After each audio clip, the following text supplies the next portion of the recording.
Good evening. It is 6:30. Members of council are assembled when you're ready to begin. Okay, thank you very much, Don. I'd like to call to order this committee of the whole meeting of the Council of the Town of Saugeen Shores. Welcome all members, everyone joining us here at the NII this evening, and everyone watching by the live stream. We're glad everybody's with us. Second item on the agenda is the land acknowledgement, and Councillor Stack has that this evening. We acknowledge that we are meeting on the traditional lands and treaty territory of the Saugeen Ojibwe Nation, which consists of the Chippewas of Saugeen and the Chippewas of Nawash Unceded First Nation. We understand this land holds immense significance to the people of Saugeen Ojibwe Nation. We appreciate those who live and work alongside us today and who continue the traditions of their ancestors as stewards of the land we are privileged to inhabit. We thank them for their contributions they have made in both caring for the land and in shaping this community. We commit to truth and reconciliation, to acknowledging the truth about what happened to Indigenous peoples because of colonization, and to reconciliation, which begins with each and every one of us. As a local government and public organization, we are dedicated to learning about Indigenous culture, to fostering a better relationship with First Nations and their people, and we commit ourselves to actions that move us forward on a path to healing along with the Saugeen Ojibwe Nation. Thank you. So our next item is disclosures of pecuniary interest. Ask any member if you have one of those you'd like to declare at this time. Seeing none, of course, you can do that anytime if you need to. We have no additions, deletions, or amendments. I don't believe we have any open forum requests. I'm right about that. Yes? Correct. There's no open forum requests this evening, so we're on then to delegations. And our first delegation is from Harry Mazmanian, who is here to talk about the preservation of the Southampton cenotaph. And here on behalf of concerned residents of Southampton, just remind you that council's allotted 10 minutes for your delegation. So we'd appreciate it if you'd hang closer to that timeline. And with that, I'll turn the mic over to you, sir. We'll have to, can you turn that on there? There may be there's probably a button on the. There we go. There you go. Thanks very much. We do have technology. Mr. Mayor and council members, thank you for scheduling us this evening. This address to Saugeen Council is from a group of concerned Southampton residents who happen to be members of the Royal Canadian Legion Branch 155. We are Rick Matusi, Peter McGuire, Stuart Schuler, and myself, Harry Mazmanian. We're extremely concerned that the Southampton cenotaph, a sacred monument to many, especially the descendants of those whose family member's name is on the cenotaph, is in danger of being replaced with other designs or alternative actions being considered. And that Southampton residents will not be afforded the honor or inherent right to decide the cenotaph's fate. Just give a brief introduction of the four of our members. I served in the military for almost 29 years, serving 3 tours of duty overseas and 4 years in the Canadian Arctic. I've been a member of the Royal Canadian Legion for 48 years and a resident of Southampton for 12 years. Stuart Schuler was born and raised in Southampton. Stuart's father was a World War II veteran who experienced combat in the European theater of operations. Stuart's been a member of the Branch 155 for 40 years of broken service. Richard Matusi has been a resident of Southampton for the past 46 years and a member of Branch 155 for the past 30 years. Richard's grandfather served in the Italian Army as part of the Allied effort during World War I. Peter McGuire was born and raised in Southampton, is self-employed, and is passionate about the fate of the existing Southampton cenotaph. Peter's been a member of Branch 155 for the past 13 years. The reason our group exists is to propose two possible solutions for town council's consideration to rebuild or replicate the existing cenotaph as compared to the only other proposal thus far. Strongly advocate for Southampton residents' inherent right to decide what happens to the existing cenotaph, and to advocate for a cenotaph that represents our local fallen heroes from all wars. Now we have two proposals. Proposal A is to replicate the existing cenotaph with the service of Ron Ritchie from Saugeen First Nations. Ron will replicate the existing cenotaph by using the dry stone masonry technique to match the design of the existing cenotaph, thus ensuring the legacy of those veterans and others who built this cenotaph in 1958. and to those veterans this cenotaph honors. Ron Ritchie provided a quote of $60,000 on the 20th of March 2024 to do this work. By hiring Ron Ritchie for this project, this could be an opportunity for town council, as well as Southampton residents, to demonstrate their commitment to the Truth and Reconciliation process and to ensure Saugeen First Nations soldiers' sacrifices, commitment, and contribution to the First and Second World Wars are honored. Proposal B would be to rebuild the existing cenotaph in keeping with the present design at a cost of a little more than $13,000 by Mason Jason Viscato of Pioneer Masonry from Georgian Bluffs, using local quarries and employ modern construction techniques to ensure that the elements do not damage the cenotaph in the future as it has in the past. The plaques are also a concern. We recommend reusing the original plaques for the time being and clean them annually, thus allowing the plaques to age naturally, an aspect of life our fallen comrades did not have. The plaques apparently have 3 missing names, but I'm told now it's 4. 2 from World War I and 1 from World War II, and I'm not sure who the other one, which other war the other one is from. And there's 2 spelling mistakes. Therefore, we recommend the formation of a special committee to determine the most appropriate action to correct these spelling errors and missing names. One possibility is to create 2 new plaques to create the existing plaques, which would include the missing names and correct spelling errors. The other is to leave the existing plaques in place and create 2 smaller plaques for each of the world wars, to which these names and others can be added when and if discovered in the future. We have not had sufficient time to research the cost of this project. The cenotaph, enhanced by the illuminated cross, which is a beacon of sorts, is a sacred place that commands respect and draws people to the cenotaph. It was constructed by Alex Chess, World War II veteran and past mayor of Southampton. The cross has "Lest We Forget" on it. We believe the cross should be refurbished and remain in place. We must remember that the vast majority of veterans during World War I and World War II who are buried overseas or in Canada have a cross on their headstone. And let's not forget Colonel John McCrae's poem In Flanders Fields, which begins, "In Flanders Field, the poppies blow, between the crosses, row on row."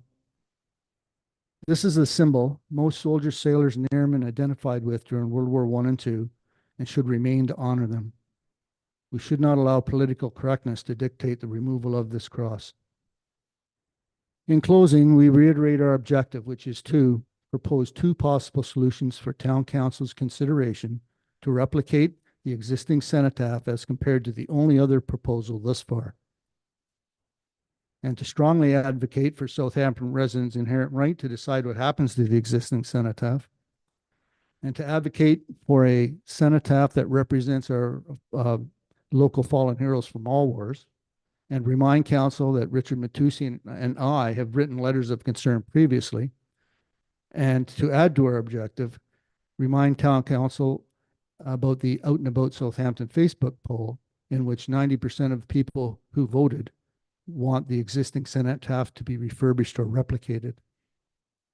If there's any doubt about the accuracy of the Out and About Southampton Facebook page poll, and to honor the names of our fallen on our cenotaph, town council should hold a referendum for the residents of Southampton due to the importance and sacred nature of this cenotaph. That's our presentation. Thank you.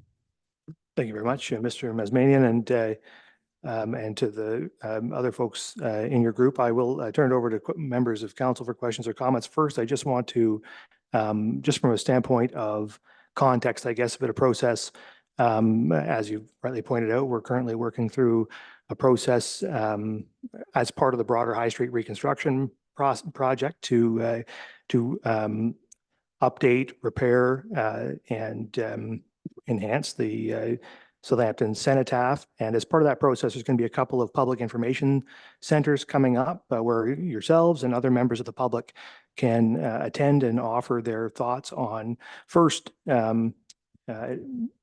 around the end of June or by the end of June, we're going to have a public information center to consider the conceptual design And so there you can bring ideas at a conceptual level. And then later in the fall, there's going to be a second public information center where we will validate the preferred design, ultimately make a final decision. So I just wanted to clarify that for yourselves. I'm sure you're aware of that, but also folks who may be watching so that they're aware of all that is transpiring on this point. And with that, I'll ask if there's comments from members, and we'll go to the Vice Deputy Mayor. Yep. Thank you, Mr. Mayor. And Harry, thanks for your presentation, and thank you for your service, and not only as current president of the Southampton Legion, but also for your service to our country, and to all of the members here tonight. Thank you, but I'm not here as the president of the Legion this evening. I'm here as a Southampton resident. I understand that. But I still want to congratulate and thank you for your good work with the Southampton Legion too, as president, and for your service to the country. That's a team effort at our branch. Pardon me? Okay, go ahead. It's a team effort at our branch. The Vice Yeah. Deputy Mayor has the floor. The Vice Deputy Mayor. For sure.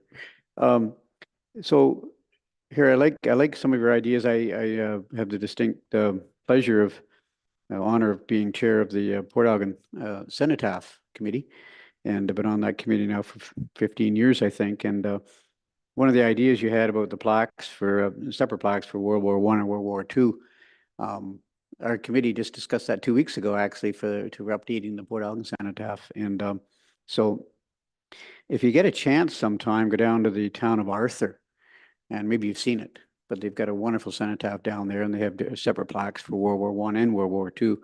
It's very well, tastefully done. I took some photos I'm going to share with our committee soon, but so you might want to just take a look down there. It's a good one. I think those missing names, spelling, certainly, absolutely. I think that if there's corrections need to be made there, then obviously they need to be fixed. And I wanted to say to you that you know, over the last year or two with John Willits, he's been to council a couple of times, I think, and yeah, I liked a lot of what I was seeing. So this presentation here tonight sheds some new light on it for sure. But what I would suggest, as the mayor indicated, that these ideas you have here should be represented. If they already have been, they should be represented to John Willits and that committee for sure, and see if what we can come up with for the right, for the right fix for our new Southampton Cenotaph. It's going to be beautiful. Whatever we do, it's going to be I'm sure the changes are going to be good. So, but yeah, that's what I would suggest. Is that I hear what you're saying, Mr. Mayor. There's going to be some opportunity for community consultation coming up. So I think that's a good thing, and it hasn't gone to final design yet. So good you're here tonight. Thank you. And the Deputy Mayor. Thank you. And through you, Mr. Mayor, thank you, Harry, for the presentation. And I see Pete and Rick are at the back. I don't think Stuart is here. So thank all of you for attending tonight. Stuart's here. Oh, sorry, Stuart. Oh, there you are. This is such an iconic intersection in Southampton. I just wanted to clarify, the High Street project is anticipated to be phased. Phase 1 hits the western part of the street, right? So this intersection is in the phase 1 geographic kind of area. Is that correct? The CAO.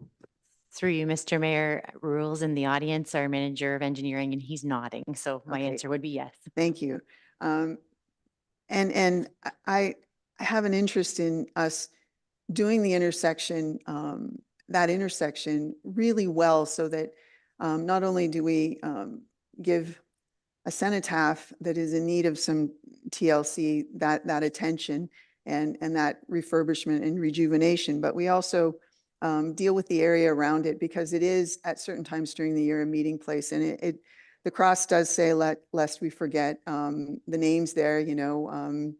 We will remember them is another expression that gets used a lot. And I've been to military cemeteries in Europe, and they're full of crosses, and just row upon row of crosses, or stand up blocks of granite or stone with a cross engraved in them. And often there's a monument at the entrance that says, "Their name shall live forevermore."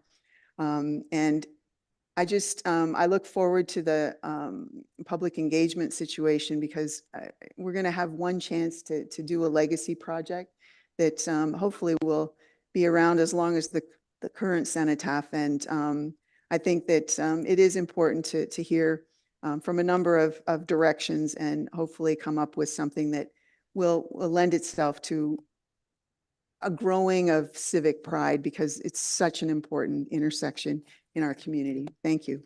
Thank you. Further comments from members? Councillor Davinsky. Thank you, Mr. Mayor.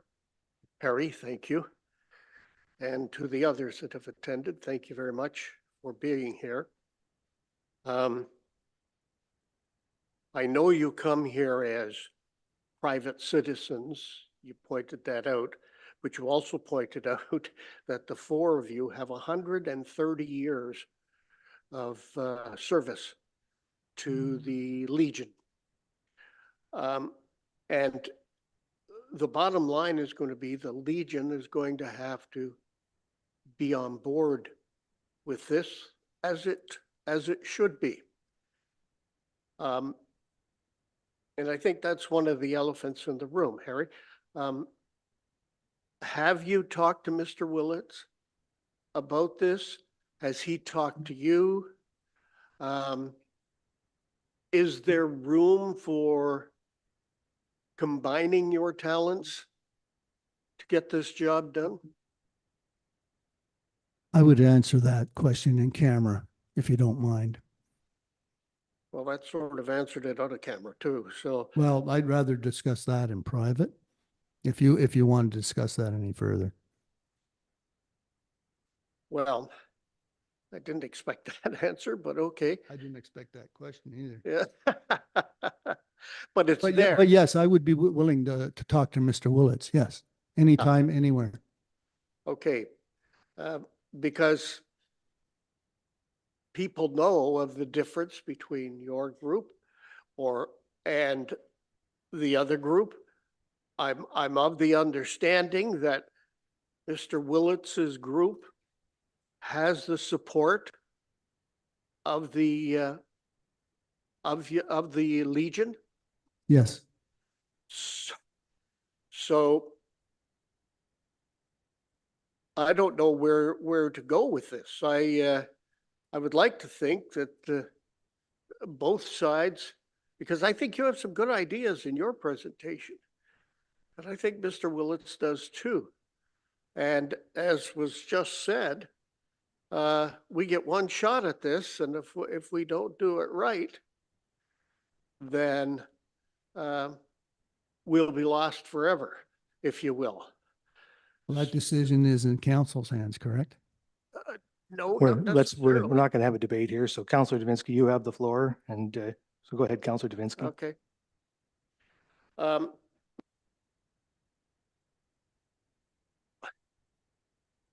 We don't want to, I'll speak for myself.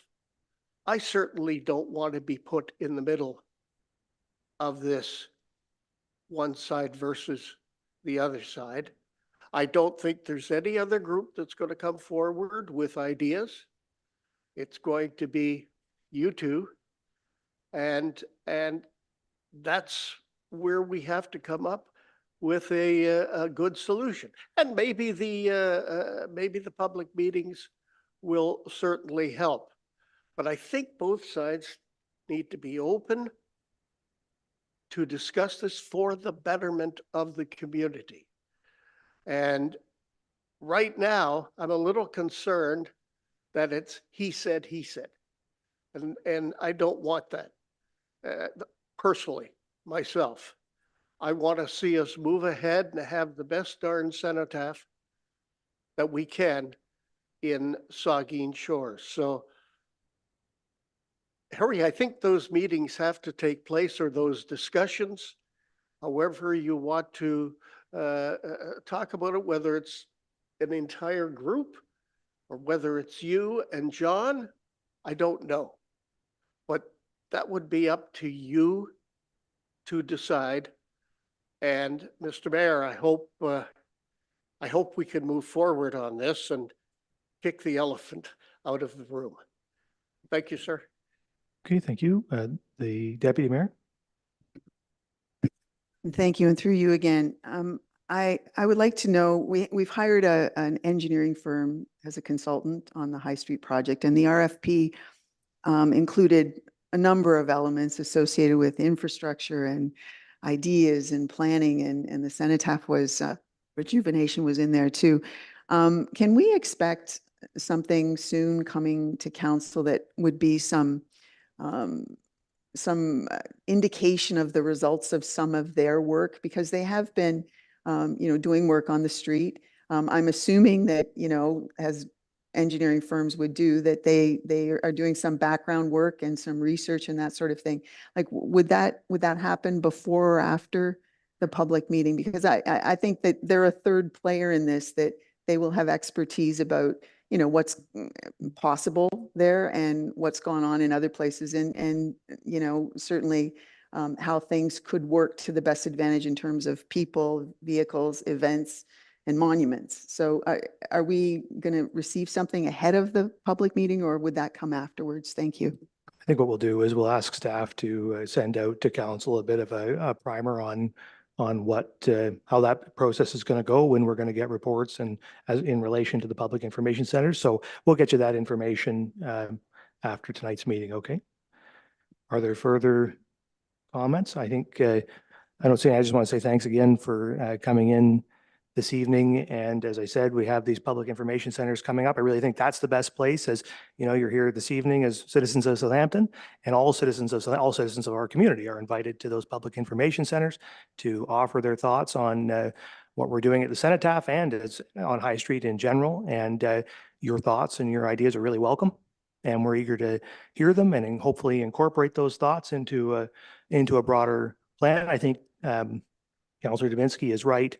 That so far as the Cenotaph is concerned, no matter what we do, we really need to work closely with our partner, the Legion, because I think we care an awful lot about making sure that we align well with the Legion as an organization around the Cenotaph. So we're keen to continue to work with the Legion as an organization and to be in line with them as we rework the Cenotaph, and also to hear from members of the public to help to improve whatever design we come up with. So there's a public information center in June, another one in the fall. Hope to see everybody there. With that, thank you very much, Mr. Mazmanian, and everyone who's come with you. All right. Okay, so we have our second delegation now, which is from Lynn Tatey, and Ms. Tatey is here to talk to us about Westario Power. Ms. Tatey is listed here as a Saugeen Shores resident. We know that. So we'll bring Ms. Tatey on and just remind her, of course, that we have 10 minutes allotted for your delegation. So appreciate it if you'd hang closely to that timeline for us. We lose Ms. Tatey? I'm sorry, Ms. Tatey is having some technical difficulties. She was hoping to sign on, and she was on. But unfortunately, if she's not able to attend, we are registering her for a future meeting. Okay. And she has acknowledged that. All right, that's fine then. So we can't get Ms. Tatey right now, unfortunately, but if since we can't get her, we'll get her on a future meeting. So we'll move on then. That's the end of our delegations. We have no public meetings, so we're on to reports of municipal officers and committees, and we have one staff report there this evening, which is on the 2023 preliminary operating financials. And the treasurer said, well, there he is. He's online. The treasurer, I'm looking in the room for you, Dan. There you are up on the screen. You're like the Wizard of Oz up there. Go ahead. Thank you, and through you, Mr. Mayor, and I apologize for not being able to be there in person tonight. The 2023 preliminary operating financials report gives a summary of the corporation's preliminary financial operating results for the year ended December 31st, 2023. A significant favorable variance to budget is shown, with an expected budget surplus of approximately $2 million, 1.4 million of which is attributable to tax-funded areas, and 0.6 million of which is attributable to other reserves. The overall surplus primarily results from higher than budgeted interest income, as well as labor budget surpluses from vacancies throughout the year. The surplus in interest income will contribute to town reserves, which helps reserve balances maintain their purchasing power for future projects. These results that are being shown tonight are largely in line with the Q3 variance to budget report that was delivered to council in November of 2023. As these results are still preliminary and intended for internal purposes, some differences may appear from this report in comparison to our 2023 audited financial statements that will be brought forward at a future council meeting. Those differences could result from further adjustments ahead of the audit process, or from differences in methodology between this report and the audited statements. And as an example of that, this report does not include amortization expense, which is an expense that is included in the financial statements that will be provided by BDO. Thank you, and happy to take any questions on the report. Thank you, Dan. So we have a recommendation that council receive the 2023 preliminary operating financials report for information. Questions or comments from members? The Deputy Mayor. Thank you. This is a question for the treasurer. Daniel, in the total revenue line, is that totally tax funded revenue, or do any grants or supplemental funding that comes from other places fit in there? And I realize I should have probably asked you the question in advance so you'd be prepared, but if they're not there, is it possible to get an indication of how much other revenue we have available that is associated with the kinds of things that fit in operations? And if it is in there, is it significant or not so significant? Thank you. The report includes all revenues, all operating revenues for the corporation. So that does include grant revenue. It includes user fee revenue, primarily water and wastewater and landfill revenues from those user fee or rate payer services. So it does include all revenue. The only corporate revenue that isn't included here is revenue that would have been shown in the capital report that was brought forward to council last month. And that's primarily grant revenue that is applied to capital projects. The Deputy Mayor. But do you have any sense of the value of the non-tax funded or user funded portion? Like, are we doing okay with getting grants and supplemental funding from other organizations to help us with some operational things? I can't speak to I think certainly we try to maximize all opportunities for revenues from grants and user fees. I'll speak to the overall. I don't have the exact number with me, but the report shows actual revenue of approximately 43 million. Our tax levy attributable to Saugeen Shores in 2023 was approximately 21 million. So less than half of the revenue that you're seeing in the report is from property taxes. The Vice Deputy Mayor. Yep. Thank you, Mr. Mayor, and thank you, Daniel, for your report. And just a question about the 1.4 million attributable to the tax stabilization reserve. Daniel, is it fair to assume that a 1% increase to our tax levy is about $200,000 roughly? Is that correct? That's correct. Around 200,000. So 1.4 is 7% tax increase, basically.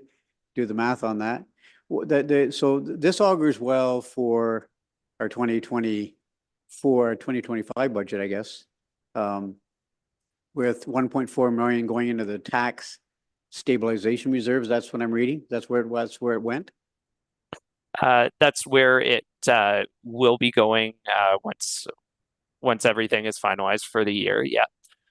Just in terms of relating it back to a tax rate increase, I just want to emphasize that the two main drivers of the surplus are interest revenue, which although does provide one-time adjustments to our reserves, that interest revenue, as stated, is important to ensuring that our reserves are holding their purchasing power for the future. The other main contributor to the surplus was salary and benefit surplus from vacancies, and we are going to be coming back to council at the meeting with our Q1 2024 results, and I can tell you that those salary vacancies are not as prominent in the 2024 results so far. And so that again represents somewhat of a one-time transfer to reserves. Second question. You mentioned about, I had it circled, was the largest contributor to the surplus was interest income that protects the purchasing power of the town's reserves from the impact of inflation. So Jim, Daniel, you pull that number out of the hat. What approximately is that number? The surplus was interest income that protects the purchasing power. What amount is that? The total interest income in the year was approximately 2.4 million, attributable to both obligatory reserves, discretionary reserves, and the amount shown in the report that's attributable to the general surplus. So 2.4, but that was the budgeted amount, Daniel. So what was the actual then? I mean, you talk about a surplus from interest income. What was the surplus over and above what we budgeted? So of the 2.4 million, approximately 1.7 million of that is attributable to obligatory and discretionary reserve funds. So reserve funds that are primarily not tax-based reserve funds. That leaves approximately 700,000 of revenue that's included in this report on a budget of approximately 300,000, I believe. Okay, so $400,000 surplus. Okay. The Director of Corporate Services looks like he has a comment. Director of Corporate Services. Just to elaborate on what Daniel was referring to earlier relative to the overall surplus and how that relates to tax rates. And what's important to remember is a surplus is a one-time event, and changing tax rates is an ongoing annual event. So the best way, if you're looking at how this will affect or impact positively the upcoming business plan, would be that this will give opportunities to fund one-time actions because it's a one-time saving. So you have then that opportunity to fund one-time actions out of that one-time surplus. Good. Yeah. All right, thank you for that. Are there further questions or comments? These are, I think, really good operating results and reflective of the good work of our corporate services team. So thank you to both Dan and Jim and your whole team for this report and for your good work. You've heard the recommendation. I'll ask all in favor. That's carried. Okay, so that's the end of that. And we're on to communications and petitions for the Committee of the Whole. We have several items there, I think 13 of them. And I'll ask if any members wish to speak to any of those. Doesn't look like it. Okay, so that brings us to the end of the Committee of the Whole. So we will take statements by members and the Deputy Mayor. Thank you. And through you, have a couple of things tonight that kind of link in with town places or town programs or projects. I was fortunate enough to, during the Clean Sweep Week, help a grade 3 class from Saugeen Central School take a walk around the neighborhood around the school and do a cleanup. And once again, as in previous years, the most commonly picked up item was cigarette butts. And there were some new items associated with vaping that showed up in the bags as well. The kids were very attuned to how much garbage was on the streets. So I hope at least a couple of them picked up on, hey, maybe not throw this down. About a week later, though, I was back at Saugeen Central School with a kindergarten trip down to the town pond, and we walked the same route. And that was just a very big flash of lightning through that window. Anyway, we walked the same route that we went for the cleanup, and it was really very disappointing that there was a lot of garbage back out on the street. And so the town pond was a fabulous trip with the kindergarten kids. Among other things, there were strings of toad eggs that just totally thrilled them, and some big blue jays flew very close. So it was a great day for one of the kindergarten classes from Saugeen Central.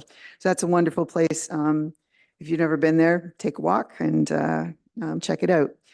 I did two things at the Legion recently. One was connected to council. On a Sunday, a couple weeks ago, the ladies auxiliary of the Legion, which I'm a member of, we hosted the zone meeting for the area, and we had great attendance. We had representation from ladies auxiliaries from every Legion within about a 150-kilometer radius that has one. It was a wonderful afternoon, and some businesses and places in town provided some support to that. So that was very gratifying. I attended the annual general meeting of the Southampton Legion last Thursday night, this past Thursday night. And it's just a very moving place when everybody's in uniform, or no, they weren't in uniform, but everybody's getting recognition for years of service. And somebody added up the years of service of four members who were in the room earlier. But when you looked at around the room, there was just incredible years of service represented.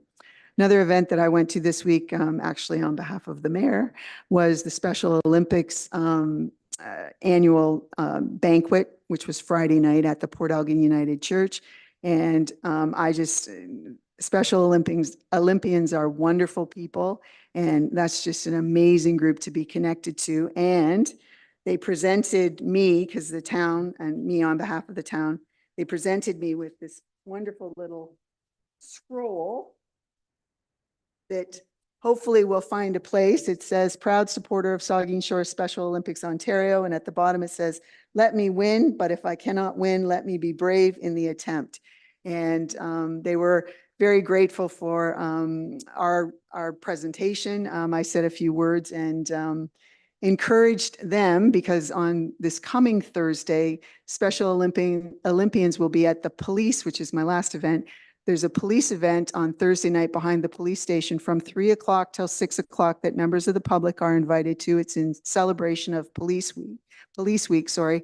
And Special Olympians will be engaged in a rematch of a road hockey game with the police officers. And so when I finished my comments about how we really like great citizens in our community, and that Special Olympians set the bar high for all of us, and that's just fabulous.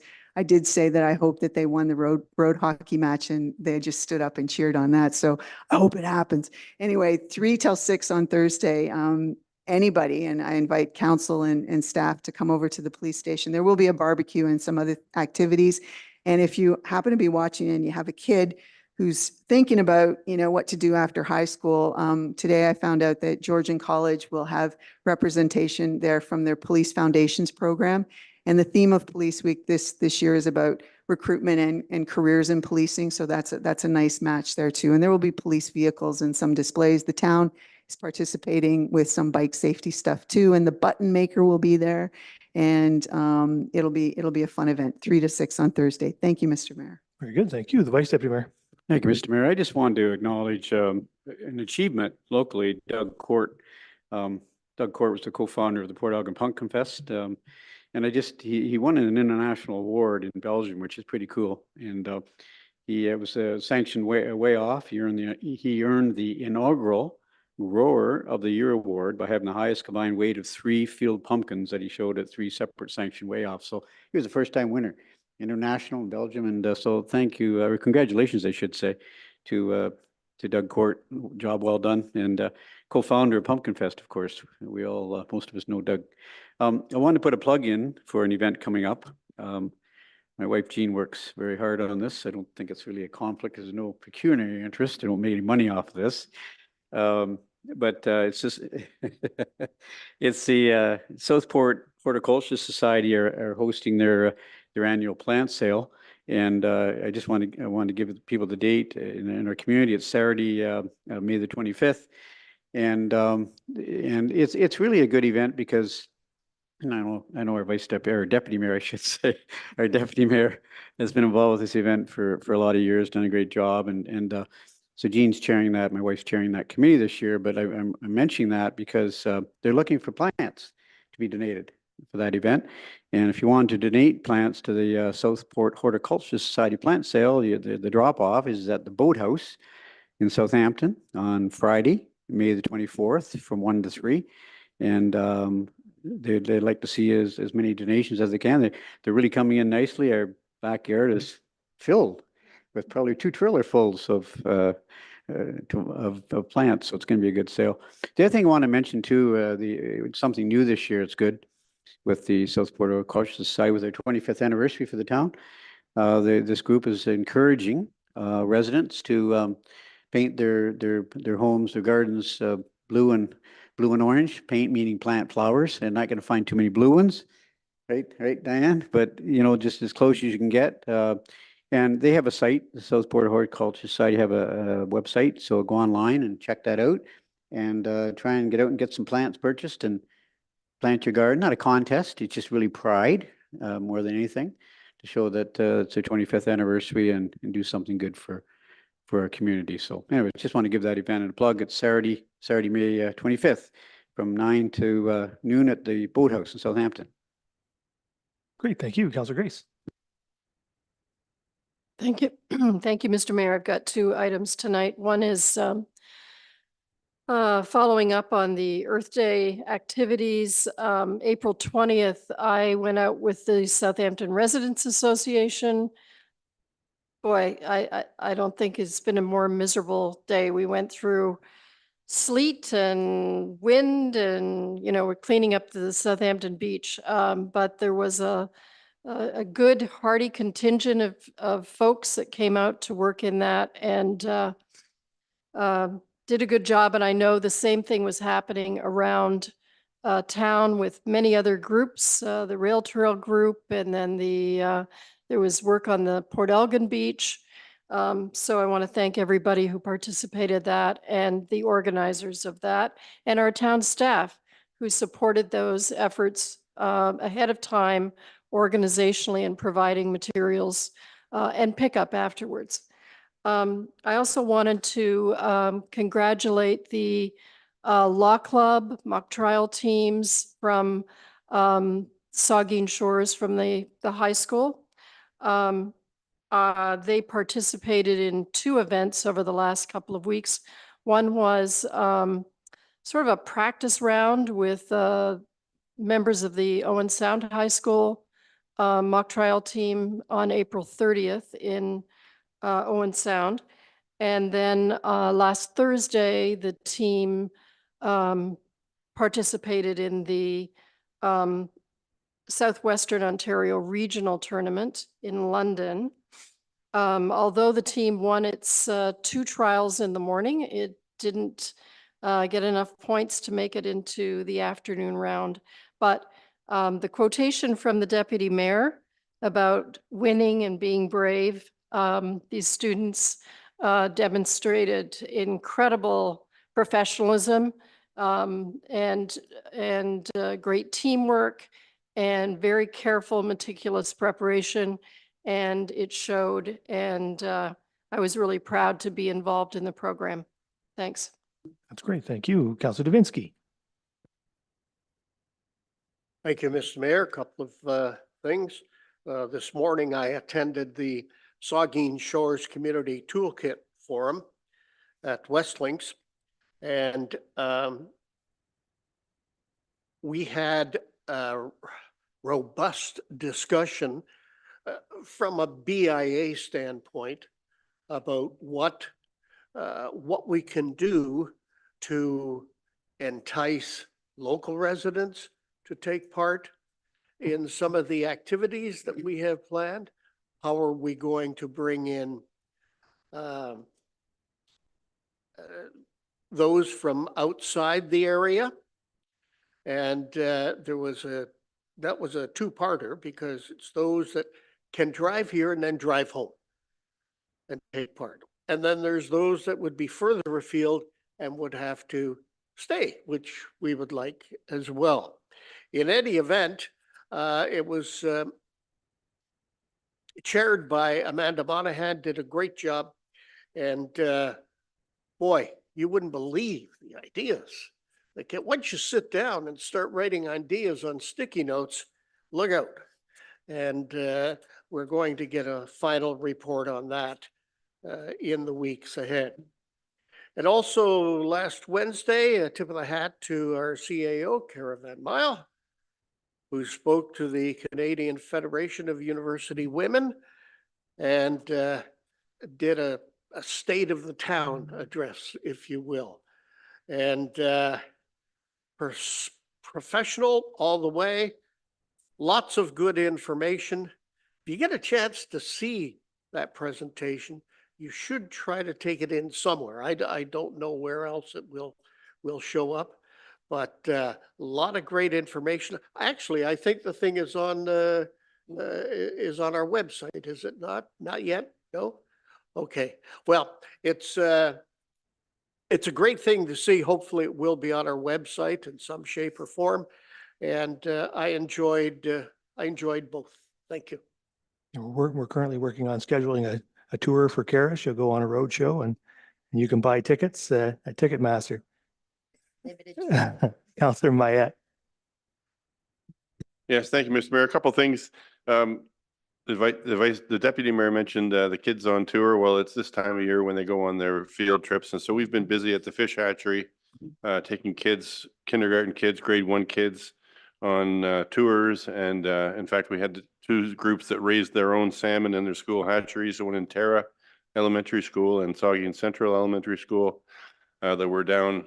We take them down to the river in Southampton and they release the fish that they spent the winter watching grow, which is pretty exciting to see. And then we take them for a tour of the hatchery and then they go and see the pond, which has been recently stocked, by the way, with about 1,000 rainbow trout. So if you haven't been down there to see those, it's pretty exciting to see. We'll be releasing our fish this Friday. All the fish out of the salmon, all the salmon out of the hatchery are going out. Another thing that's going on this weekend, just to plug, is the Rotary concerts that are taking place at the Plex here. Hello Summer. The Friday night concert with Blue Rodeo and the Trues is sold out, but there are tickets, limited tickets available on Saturday night for my personal favorite, Kim Mitchell and Dean Brody. So if you haven't got tickets already, I'll be at the door checking your tickets on the way in both nights. So I look forward to seeing lots of people there. And on behalf of my wife, the outgoing president of Rotary, and the Rotary Club, they've put a great deal of effort into this event. And of course, the proceeds all stay within Saugeen Shore. So if you haven't got your tickets, get them now. Thank you. Thank you, Councillor Halpin. Thank you, Mayor. Just an update for Spark, Saugeen Sparks Training Center. The welding school has been going for the last 2 weeks, and now the electrical will be starting on Wednesday as well. So we'll be back up to the full complement of the welding and residential construction night school. And just a plug for that. And it'll be good to be back teaching again. Thank you. Very good. Councillor Stack, nothing this evening. A few things for me. It's been a busy few weeks. I think it's been 3 weeks since we met. But anyway, just a few things. One, on the 6th, I had the pleasure of joining staff and welcoming the town's seasonal new hires to the municipality. We have a great class of new hires working for the town this year. And I think I heard that day we only had 1 vacancy left. And so we've had a really good success at filling all of our seasonal jobs as well. So I was really pleased to welcome them to the municipality on behalf of council. On the 7th, I attended the annual brochure swap, which is hosted by Explore the Bruce. I was actually there on behalf of the warden, but I raise it because it was held for the first time at the Saugeen First Nation at the James Mason Center, and I think it was a really great event. He really well attended. A lot of people from Saugeen Shores were there, and included a powwow fashion show and a big feast, and so it was really great and great. I think high time that that event was there. Obviously, our tourism industry is interconnected with Saugeen First Nation, and so it's great to have them and their economy integrated there. And they've also, interestingly, announced as part of that they've started something similar to a BIA for the Saugeen First Nation to help coordinate their local businesses and to do business improvements. So lots of great activity on the economic development front of the Saugeen First Nation, which we're really proud to be part of. And the final thing, just a small thing, but a big thing for Christine Patterson. I attended her 100th birthday party on the 4th in Southampton, and it was great to be there. It was really well attended. The whole line of people going in and out of the house, and it was great to be there and give her a certificate on behalf of all of us and congratulate her on 100 years in our community. So with that, I will take a motion to adjourn. Moved by Councillor Gray, seconded by the Vice Deputy Mayor. All in favor? The committee stands adjourned. Anybody need a break at this point, or do you want to barrel through? All right, we'll carry on. Give me a second to switch over to regular council here. All right. One moment and we'll start the regular council meeting.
I'd like to call to order this regular council meeting. Second item on the agenda is disclosure of pecuniary interest. Ask any member if you have one of those you'd like to declare at this time. Seeing none, of course, you can do that anytime if you'd like to. Seeing as we have a few folks in the crowd who are here, I know, interested in the Cottage Streets item, which is item 9.1. I'm looking for consensus from council to advance that to the beginning of the meeting. I see a lot of nodding. So we're going to do that. We're going to advance that here. We'll do it after adoption of the minutes, okay? So to begin, we do have a resolution that council adopt the minutes of the regular council meetings of April 15th and 22nd, 2024, and note and file the minutes of the committee of the whole meeting of April 22nd, 2024 as presented. Is there a mover and seconder? Councillor Mayette, Councillor Halpin, discussion. Seeing none, all in favor? That is carried. So we will move all the way down now to item 9.1, which is, oh man, my computer's going to be acting up here. 9.1, which is the Cottage Street Study Final Report. There is a resolution that council approved the Cottage Street Study Report and the Saugeen Shores Transportation Master Plan be amended by appending the Cottage Streets Design Guidelines as Appendix E. Now there is a modified recommendation. Is this considered a recommendation or a resolution?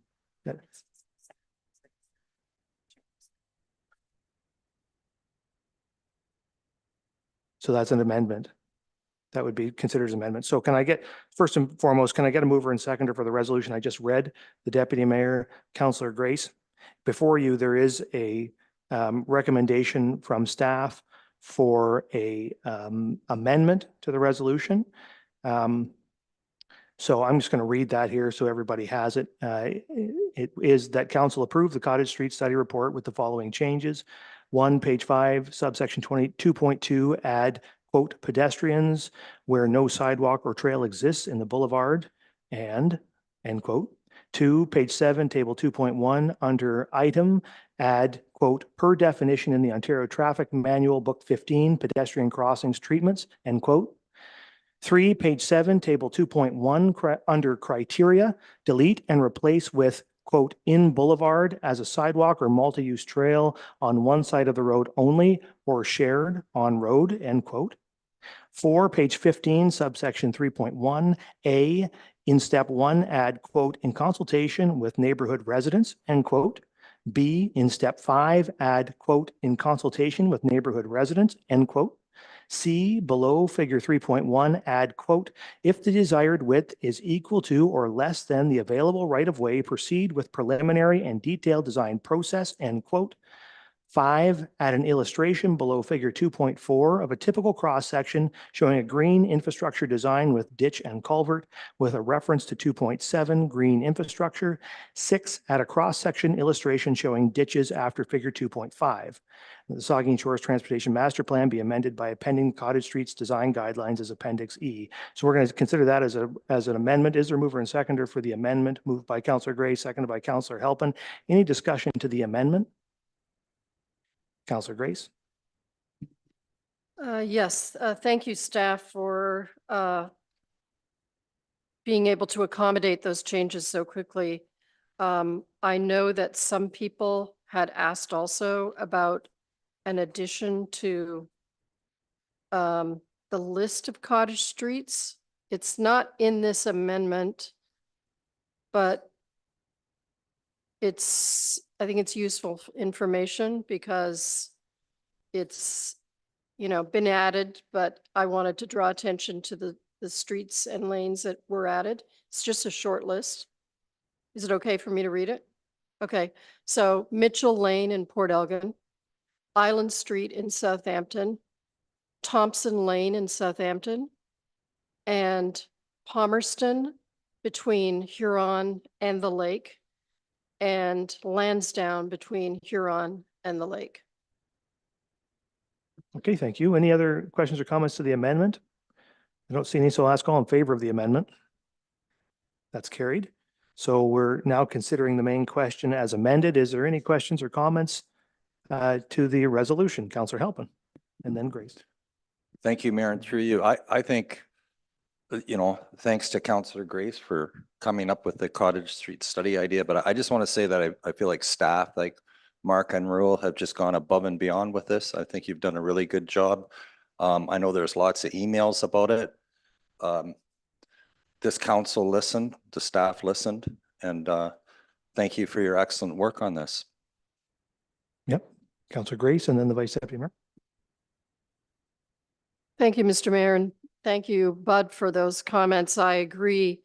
I want to thank our staff, our consultant, Jean, and the residents who were very engaged, sent a lot of great suggestions, and the whole process and the ensuing resulting report, I think, provide a model for how this type of process can work. I know that there's at least one municipality within our region who's following this process very carefully. I think they want to do the same kind of thing in their community, which has a lot of similarities. But this is so important, as I believed from the beginning, because these, not just cottage streets, but character streets within our town, they hold a lot of the built heritage and character, which ultimately helps to preserve our quality of life and the qualities that people treasure in our community. And so I again want to thank our staff and our consultant for the extraordinary level of collaboration that you have been willing to accept, to work with, to make accommodations, and to our residents who have also provided a tremendous amount of assistance in that as well. And I think we should all be very proud. It's a great document. Thank you very much. Thank you, the Vice Deputy Mayor. Yeah, thank you, Mr. Mayor. I'm going to repeat a little bit, but I think it's worth repeating because I think that this is probably being the most consultative process that I've been involved with in my 10 years on council. And I mean that sincerely. We received just a ton of emails from residents. I read them all, and there was a lot to read, but there were great comments. And I think, at the council meetings, there's a lineup of delegations that came forth, a couple of people in the audience this evening. We listened, and I think times are changing, and this has been good. This has been good. And to Raul and Mark, it really was incredible to see, I looked here tonight, the several submissions we received and the minor changes were incorporated very quickly, and now 6 more significant changes implemented. And, so I think we listen, and Jean, thanks so much. I think you handled the process very professionally. I attended the Port Algon Rotary Hall meeting, and very well done and very well attended.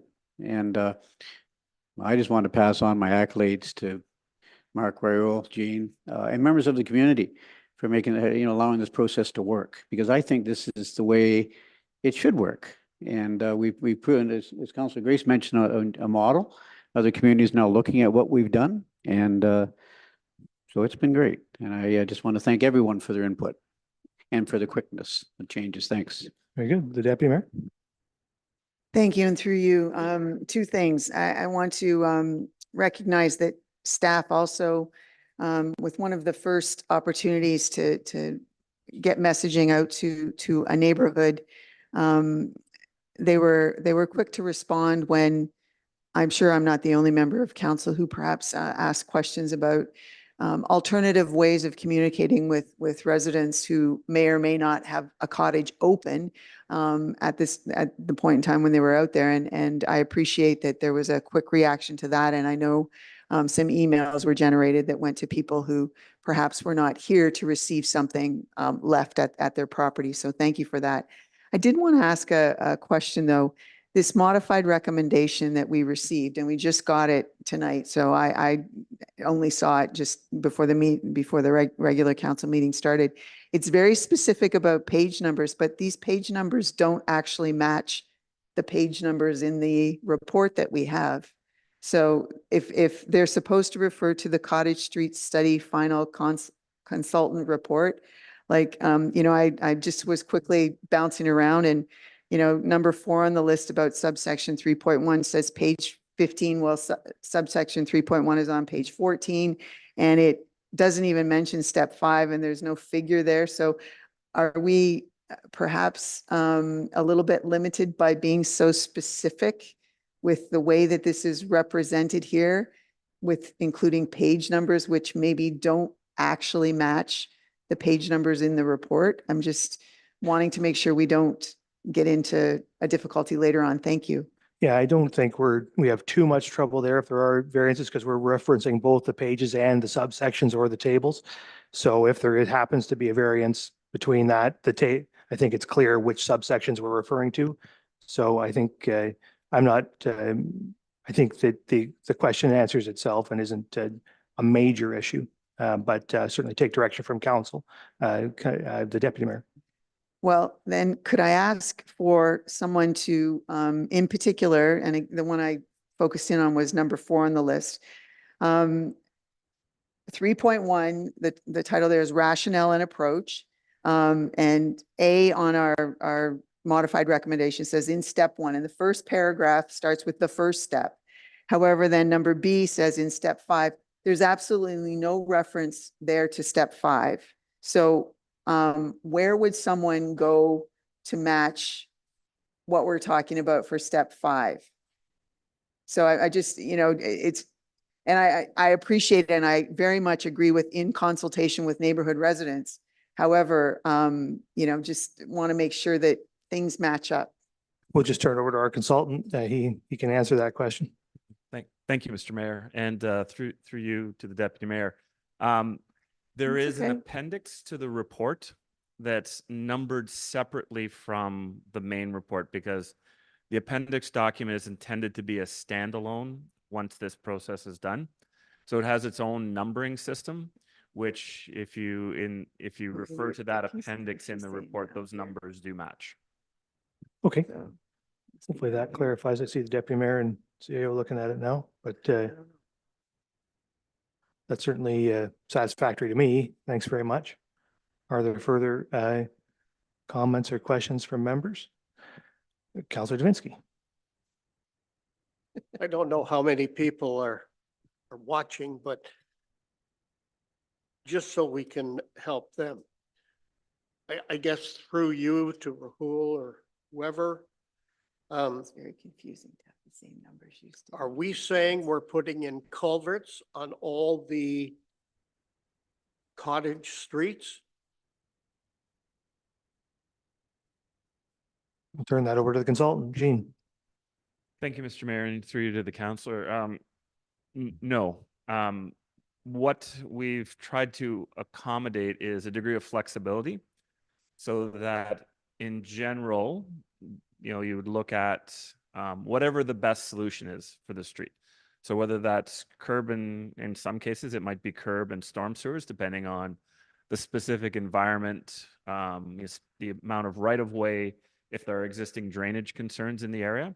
However, there is also the opportunity to consider things like ditches and swales where, the soils are very permeable, water washes away, or in situations where there's more right of way to be able to accommodate those as opposed to curb and gutter. So it's really intended to be as flexible as possible to take into consideration if it's already working as a non-urban cross section today, then leave it. It sort of, gives you the flexibility because the current engineering standards that the town applies are somewhat rigid. So this is really the whole intent of this exercise, is to be able to build in some flexibility. Okay, and you mentioned in your answer right at the beginning about curbs. And of course, those that live in the Cottage Streets area were not thrilled with potential curbs on their street. Where did you mean those curbs would be? Through you, Mr. Mayor, to the councillor. So in many instances, when the town is considering the reconstruction of a cottage street, it would be appropriate to look at curbs in some cases. In some cases, they won't be necessary because the existing drainage is satisfactory and doesn't require the addition of a curb. But it's not intended to be a situation whereby it's the default solution all the time. It's intended to allow you some flexibility to be able to make it match the environment. So, through you, Mr. Mayor, can you give us an example? I don't want to put you on the spot, but can you give us an example of a street? For instance, what Adelaide Street? Through you, Mr. Mayor, I don't have that Okay, at my disposal right now. Unfortunately, I don't want to give you a off the cuff answer and then it be incorrect. there was also a suggestion that the east-west streets, of which Adelaide is one of them, could potentially have sidewalks. They might even have them already. But some people were saying we should leave them as cottage streets from, say, Huron to the waterfront. Has that been taken into consideration? I think there were maybe 4 or 5 streets that would fall into this category. Through you, Mr. Mayor.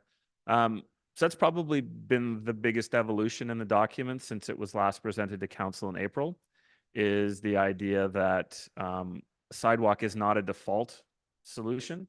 It would be incorporated where it's necessary or where there's a need, more so than just making the assumption it's automatically provided.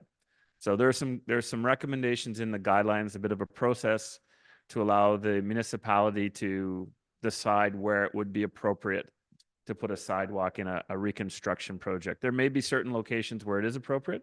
There may be certain locations, but as a general rule, it's not the default position anymore, the way it used to be.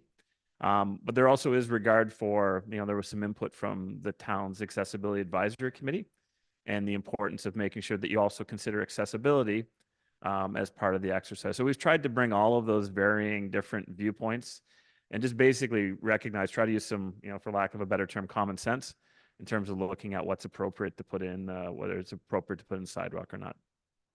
And finally, sir, the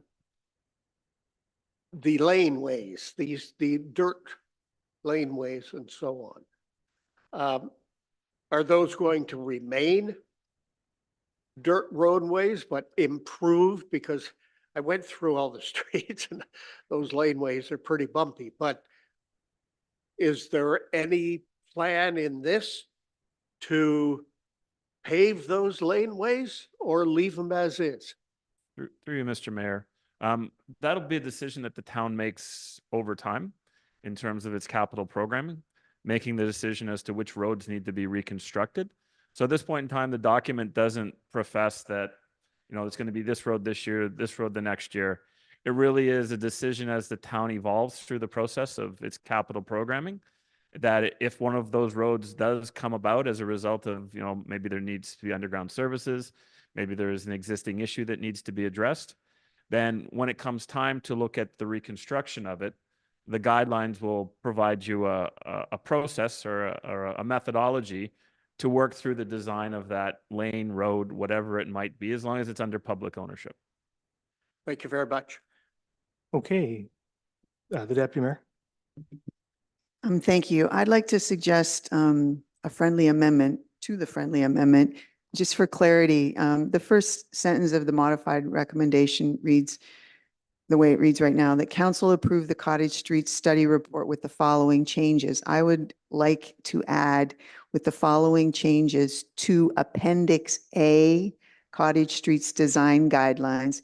The report that we received is 69 pages, and on page 41, the numbers start over at 1 again, and that's what this represents. So if we could just add in the following changes to Appendix A, Cottage Street's design guidelines, I think no one else will be confused because you'll bounce right to the appendix to match them up. And Okay. I would like to suggest that. So council has already adopted that amendment, but so we'd have to consider another amendment to amend the amendment. So that would be, so in other words, and I think the Deputy Mayor will move that the aforementioned amendment be changed so that the first line reads that council approved the Cottage Street study report with the following changes to Appendix A, the Cottage Street design guidelines. Moved by the Deputy Mayor, seconded by the Vice Deputy Mayor. Any questions or comments to that? Seeing none, all in favor? Opposed? That's carried. Thank you. Okay.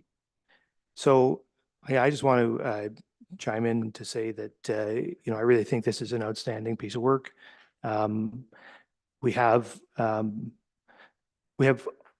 traditionally sort of competing interests, right? We have the interest of the public who owns the public right of ways. All public right of ways are owned by all members of the public. And we have an imperative to use them to move people through neighborhoods as well as to neighborhoods, both drivers and pedestrians, and it's the responsibility of council representing the owners of those rights of ways to manage that in as best as possible. We also have best way possible. We also have the interests of the neighborhoods that those rights of ways pass through to make sure, or they have a desire to make sure that the way we manage those rights of ways respects those neighborhoods and works well in those neighborhoods. And sometimes in the past that has those interests have come into conflict where we have attempted to implement standards and those standards don't always conform or jive well with the neighborhoods that they pass through. So this is a really, I think, unique approach to bridge that divide. And I think we have done that rather well. And I think too that it's a model that not only should be modeled in other communities, but modeled further in our own community. And we talked about that last time. I really think that this concept of complete streets or iterative designing of streets based on the context is a smart thing to apply on all streets because all streets are unique, and that's what the complete streets concept sort of recognizes, right? So, so hopefully we can deploy this, see how it works over a few years, go through some redesign and reconstruction projects, and perhaps think again in a few years about finding ways to apply flexible design standards to all streets in the municipality. So I think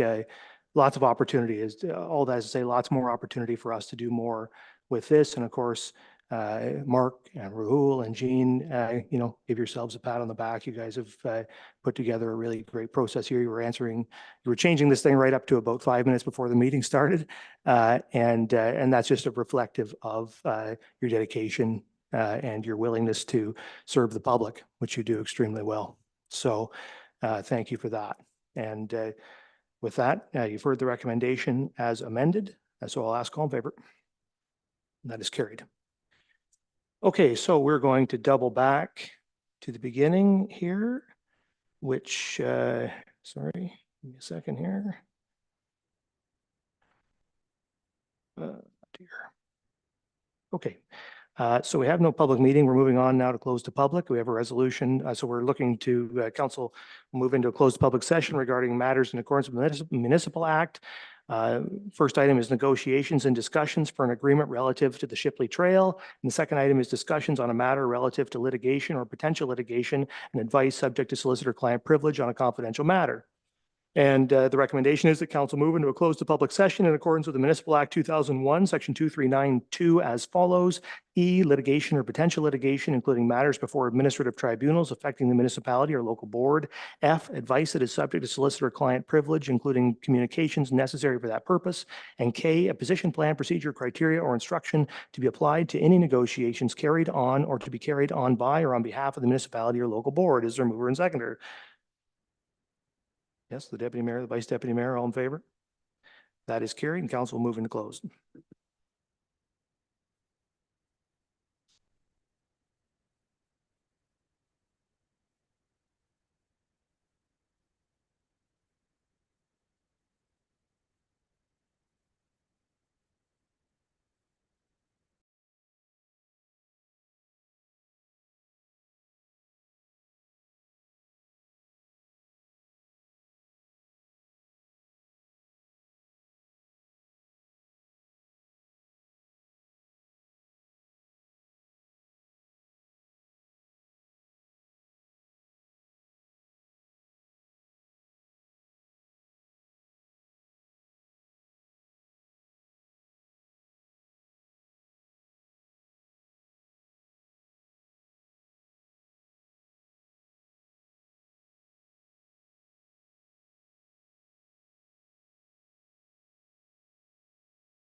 Okay, so, sorry, I have a resolution that council arise from the closed public session and resume the regular council meeting. Is there a mover and seconder?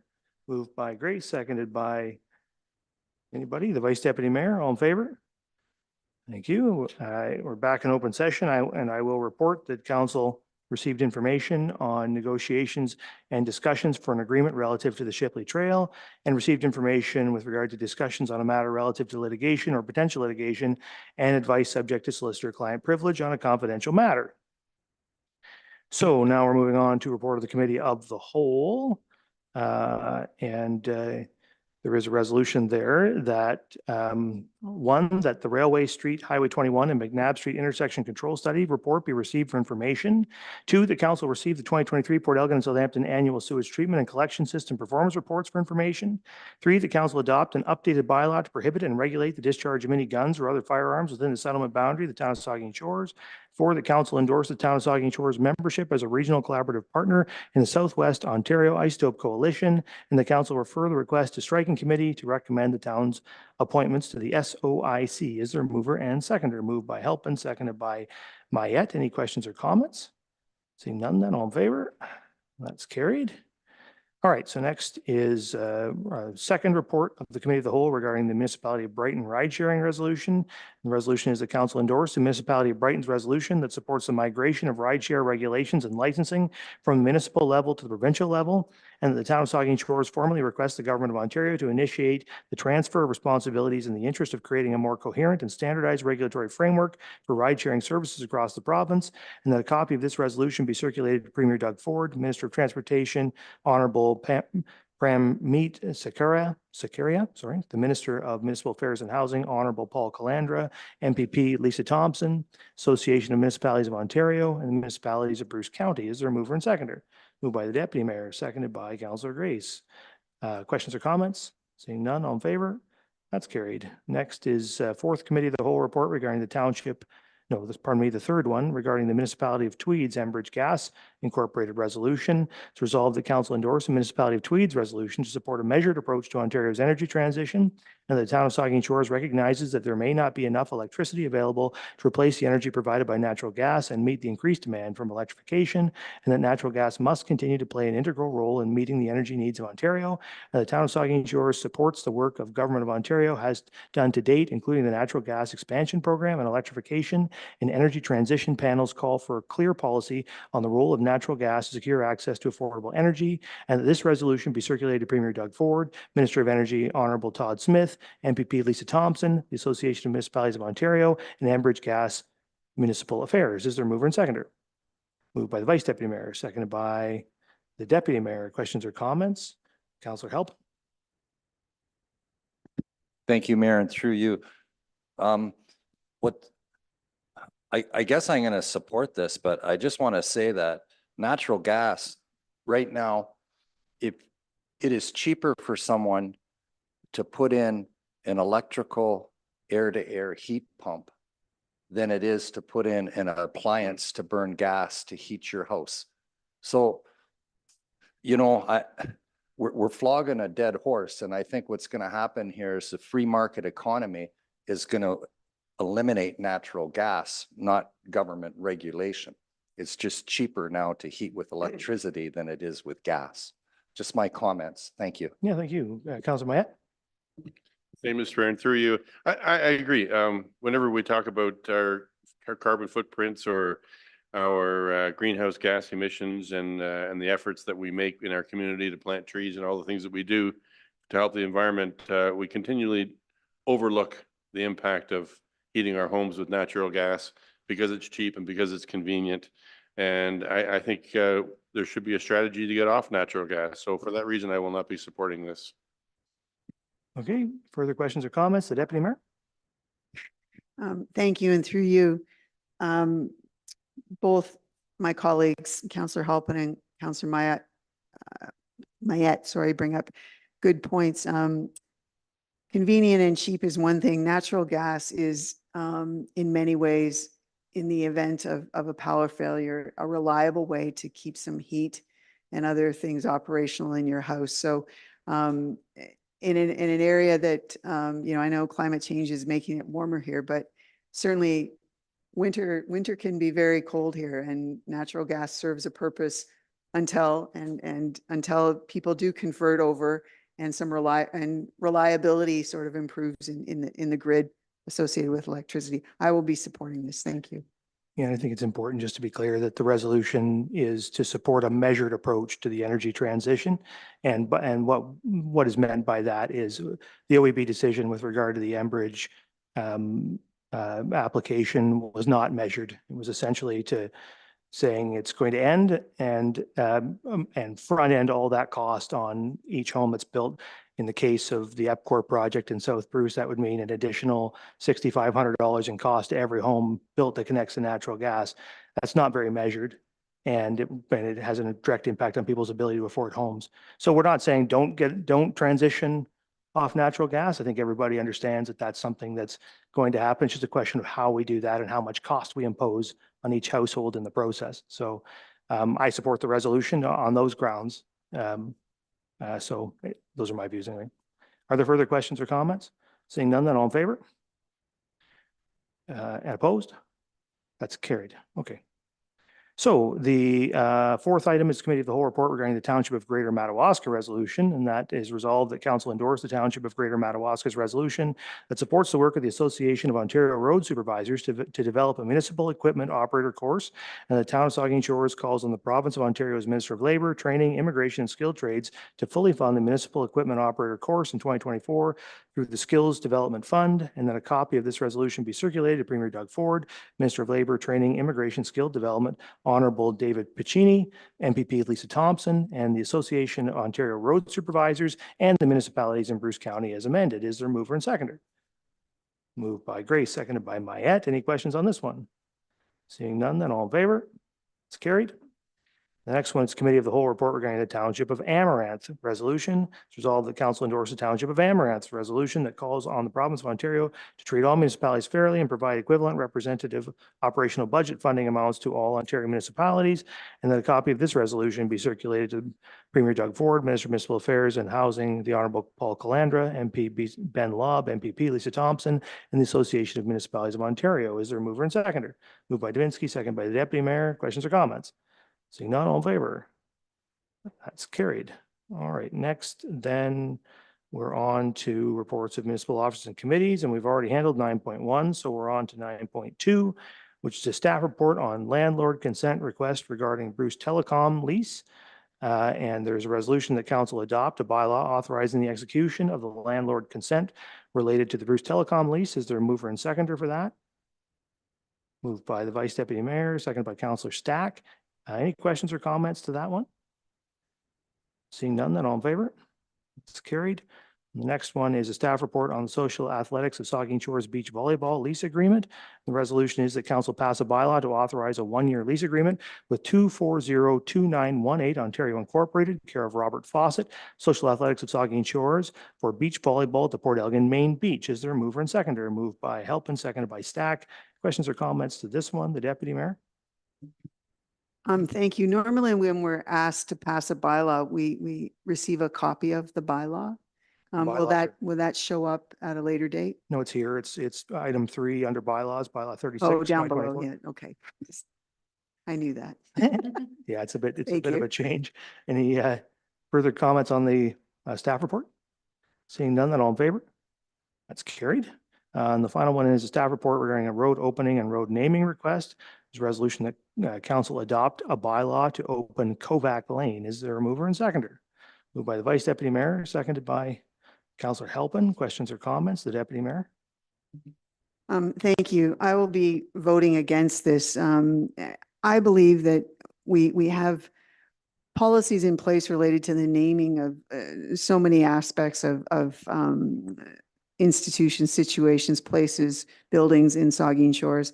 And a number of years ago, when the issue of naming streets, new streets came up, there was considerable discussion about how we do that. And I understand that a policy did not come out for council's approval during the last term. I would respectfully request that we get there during this term, that there be a very specific policy related to road naming. the Heritage Committee, when I was a member of the Heritage Committee during a previous term on council, was asked to generate some suggestions related to historical figures and other historical elements that might contribute some good ideas related to names. I would respectfully like to know, and this is the second time actually that there's been something about this lane. The first one, I wasn't on council, and I did speak up as a member of the public about the name that was suggested the first time. And I'm grateful that it was held back and we're now seeing it again. But I would like to know if the list that was generated by the Heritage Committee, like how is that presented to a developer? Has a suggestion for consideration and that sort of thing. I just have an issue fundamentally with, and Mr. Kovac, I'm sure the Kovac family is I'm sure wonderful people and all of that. But, we're ending up having streets named after somebody's dog, somebody's wife, somebody's whim. And this is a family name. I understand the importance of family names. However, the explanation that, they've had a cottage here for a long time and, here they are doing this.